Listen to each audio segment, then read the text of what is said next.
नमस्कार दोस्तों। आज की इस वीडियो में आपको बताऊंगा क्लास 10 मॉडल पेपर का सवाल करा समीकरण युग्म 6x - 9y + 6 = 0 और 18x - 27y + 15 = 0 का क्या है, एक और केवल एक हल या अनगिनत हल या कोई हल नहीं या इनमें से कोई नहीं। मतलब ये जो दो रेखिक समीकरण दिया है इसको चेक करना है, इसका केवल एक हल होगा या अनगिनत होगा या कोई हल नहीं होगा या ऑप्शन इनमें से कोई नहीं है, चेक करना है। तो कैसे इसको चेक करेंगे समझिएगा। पहले समीकरण लिख लेंगे, क्या है 6x - 9y + 6 = 0। इसको मान लेंगे समीकरण फर्स्ट, ठीक ना। हम आपको विस्तार से थोड़ा सिखा देते हैं ताकि आगे दिक्कत ना हो। दूसरा समीकरण क्या है 18x - 27y + 15 = 0। इसको मान लेंगे समीकरण 2, ठीक। सबसे पहले समीकरण जो होता है किस रूप में होता है यह आपको समझना होगा। देखिए समीकरण होता है इस रूप में a1x + b1y = c1 और a2x + b2y = c2। जिसमें 1 लगा हुआ है इस समीकरण पहला हो गया, जिसमें 2 लगा हुआ है समीकरण दूसरा हो गया। सीधा समझ लीजिए x के बगल में जो है पहला समीकरण का a1 होगा, y के बगल में जो है b1 होगा, लास्ट में जो संख्या है c1 होगा। फिर दूसरा समीकरण का x का गुणांक जो भी है a2 हो जाएगा, y का गुणांक जो भी है b2 हो जाएगा, लास्ट में अचर पद जो है वो c2 हो जाएगा।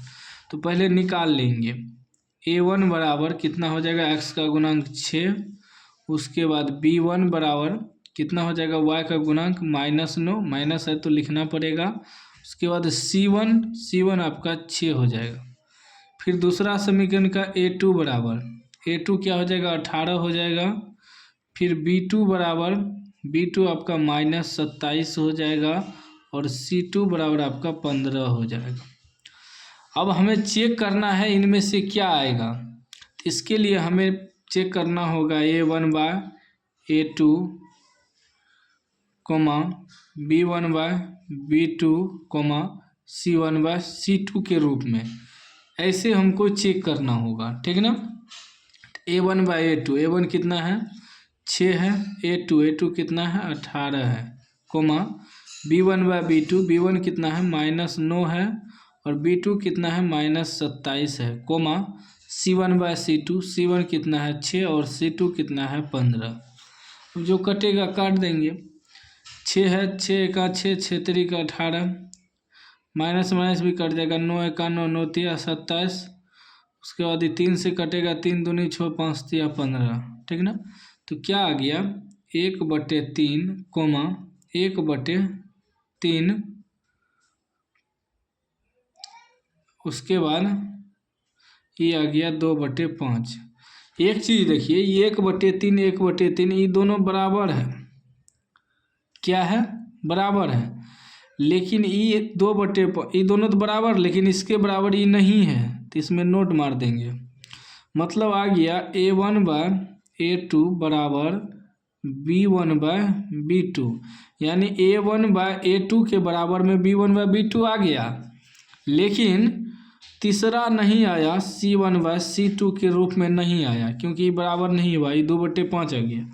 जैसे 1/3, 1/3, यह भी 1/3 आया था, तीनों बराबर होता, लेकिन ये दोनों तो बराबर हो गया, तीसरा बराबर नहीं हुआ। तब इसका कंडीशन क्या होता है देखिए, यदि तीसरा बराबर नहीं हुआ a1/a2 बराबर b1/b2 बराबर नॉट c1/c2 इस रूप में आया, तो इसका कंडीशन है कि इस स्थिति में समीकरण युग्म असंगत होते हैं, अर्थात इसका कोई हल नहीं होता है। समांतर रेखा होगी लेकिन इस स्थिति में समीकरण युग्म असंगत होते हैं, अर्थात इसका कोई हल नहीं, कोई हल नहीं। यहाँ ऑप्शन भी है कोई हल नहीं, ऑप्शन सी आपका राइट आंसर हो जाएगा। यहाँ लिख देंगे अतः कोई हल नहीं है, ठीक ना। ये तीनों कंडीशन आपको याद रखना होगा, तब आपसे यह सब सवाल बनेगा, ठीक ना। तो उम्मीद है आप समझ गए होंगे समझ गए हैं तो लाइक कर दीजिए, चैनल को सब्सक्राइब कर दीजिए और घंटी को दबा के ऑल कर दीजिए।